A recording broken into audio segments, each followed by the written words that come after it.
फडणवीस सरकार में एनसीपी अजीत गुट से मंत्री धनंजय मुंडे को इस्तीफा देना पड़ा। धनंजय मुंडे सरपंच संतोष देशमुख की हत्या के मामले को लेकर विपक्ष के निशाने पर थे, क्योंकि धनंजय मुंडे का करीबी वाल्मीकि कराड संतोष देशमुख मर्डर केस का मास्टरमाइंड निकला है। महाराष्ट्र में इस हत्याकांड को लेकर बीते कई दिनों से राजनीति गरमाई हुई थी। विपक्ष सरकार पर सवाल उठा रहा था, जिसको लेकर देवेंद्र फडणवीस भी दबाव में थे।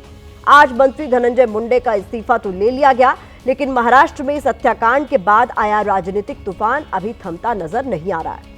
हालांकि अब खबर इस्तीफा नहीं रहा, बल्कि इस्तीफे की आपदा में महायुति के एक पार्टनर को दिखा अफसर चर्चा के केंद्र में है।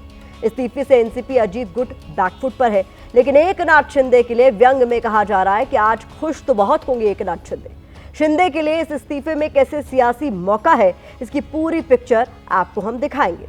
सरपंच संतोष हत्याकांड में मंत्री के करीबी का नाम आने से महायुति सरकार बैकफुट पर थी, जिसके बाद पिछले कई दिनों से धनंजय मुंडे के इस्तीफे को लेकर महायुति में जोर आजमाइश चल रही थी। फिर आज इस्तीफे की स्क्रिप्ट कैसे लिखी गई, इसकी इनसाइड स्टोरी देखिए।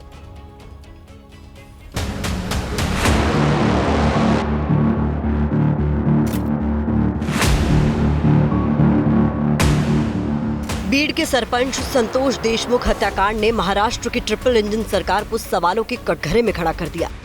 महाविकास अघाड़ी सवाल पूछ रहा था कि महायुति सरकार में ये हो क्या रहा है, जहां मंत्री धनंजय मुंडे का करीबी ही संतोष हत्याकांड का मास्टरमाइंड है। संतोष हत्याकांड के बाद महाराष्ट्र की फडणवीस सरकार बैकफुट पर थी।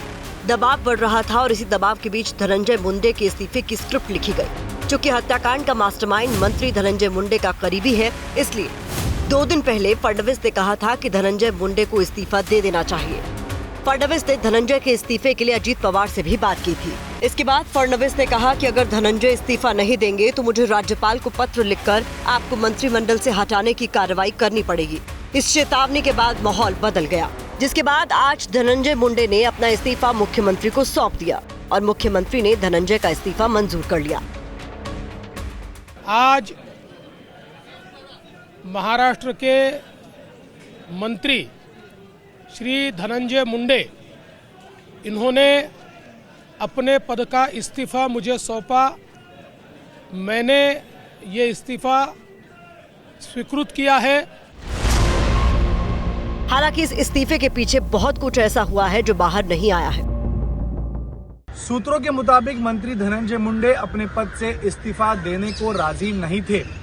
बताया जा रहा है कि अजीत पवार उन्हें बचा रहे थे, जिसके बाद चार्जशीट का एक हिस्सा वायरल हुआ और उसके बाद ही एनसीपी अजीत पवार गुट पर दबाव बढ़ता गया। नतीजन आज धनंजय मुंडे को अपने पद से इस्तीफा देना ही पड़ा। इस हत्याकांड से जुड़ी जो तस्वीरें वायरल हुई, उसकी टाइमिंग भी बहुत खास है। चार्जशीट का हिस्सा रही हत्याकांड की 4 तस्वीरें ऐसे वक्त में वायरल हुई हैं जब महाराष्ट्र विधानसभा का सत्र चल रहा है। अब धनंजय मुंडे का इस्तीफा तो हो गया है, लेकिन लगता नहीं है कि महाविकास अघाड़ी शांत बैठने वाली है। एक रेजिग्नेशन से कुछ होने वाला नहीं है। चार्जशीट अमेंड होनी चाहिए, इम्प्रोवाइज चार्जशीट आनी चाहिए, फास्ट ट्रैक कोर्ट में ये सारा मामला होना चाहिए। और सबसे अहम बात यही है कि जो भी उस फोटो में है, जिन्होंने अत्याचार किए हैं, जिन्होंने ये मर्डर किए, उसे पब्लिकली हैंग किया जाए। धनंजय के इस्तीफे के बाद महाराष्ट्र की महायुति सरकार को कुछ राहत तो मिली है, लेकिन अंदर खाने अभी भी ऐसा बहुत कुछ चल रहा है जो महायुति में कभी भी तूफान ला सकता है। धनंजय मुंडे का इस्तीफा तो हो गया, लेकिन सवाल ये उठ रहे हैं कि मुख्यमंत्री देवेंद्र फडणवीस ने धनंजय मुंडे का इस्तीफा लेने में इतना वक्त क्यों लगाया? क्या विपक्ष के दबाव में आने के बाद धनंजय मुंडे का इस्तीफा लिया गया? क्या सरकार को इमेज खराब होने का खतरा था?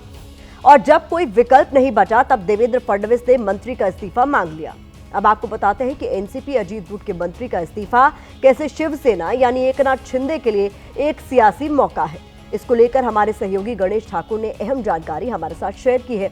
इसके मुताबिक भले ही एनसीपी अजीत पवार और एकनाथ शिंदे सरकार में साथ है, लेकिन दोनों के बीच कई मुद्दों को लेकर मतभेद है। एक मुद्दा प्रभारी मंत्री पद का भी है। नासिक और रायगढ़, इन दोनों जगहों पर एनसीपी अजीत पवार गुट को प्रभारी मंत्री का पद दिया गया था, लेकिन एकनाथ शिंदे ने इस पर नाराजगी जताई थी। इसके बाद इन दोनों ही जिलों के प्रभारी मंत्री पद को स्थगित कर दिया गया था।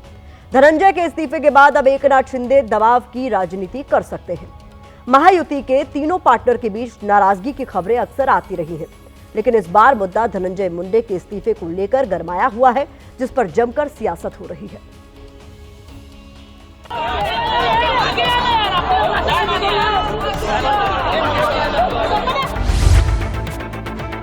ये निर्णय और पहले होना चाहिए था, लेने वालों ने लेना चाहिए था, देने वाले ने देना चाहिए था। सरकार को घमंड है, सरकार को ऐसा लगता है उनको जो मैंडेट मिला है कोई उनका बाल भी बाका नहीं कर सकता, लेकिन अभी महाराष्ट्र के लोगों ने डिसाइड कर दिया है कि ये जो चीज़ें हुई बहुत गलत हुई। बहुत देर की इन्हें इस्तीफा, इन्हें तो बर्खास्त करना चाहिए था। और मैं भाजपा को सचेत करना चाहता हूँ कि सत्ता के नशे में लोकतंत्र का गला न घोटे। तो उन्होंने इस्तीफा दिया अपने पद से, चाहे वो विपक्ष के दबाव में ही दिया हो। अगर जो आरोप लगाए गए हैं वो अगर सही हैं तो बहुत ही चिंता का विषय है। देरी क्या है, बचाने का काम चल रहा है। अरे पूरा महाराष्ट्र रो रहा है वो सब देखने के बाद में, और सरकार के आंखों में कोई नमी नहीं है, पानी नहीं है।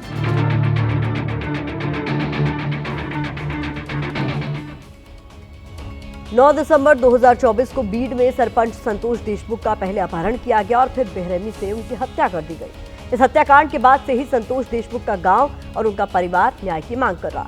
मामले की जांच एसआईटी कर रही है और एसआईटी की चार्जशीट में इस हत्याकांड की एक एक बात लिखी गई है। चार्जशीट का हिस्सा वो तस्वीरें भी हैं जिसमें हत्यारे संतोष देशमुख की हत्या कर सेल्फी ले रहे थे। ऐसी ही कुछ तस्वीरें वायरल हुई, जिसके बाद धनंजय मुंडे से इस्तीफा लिया गया।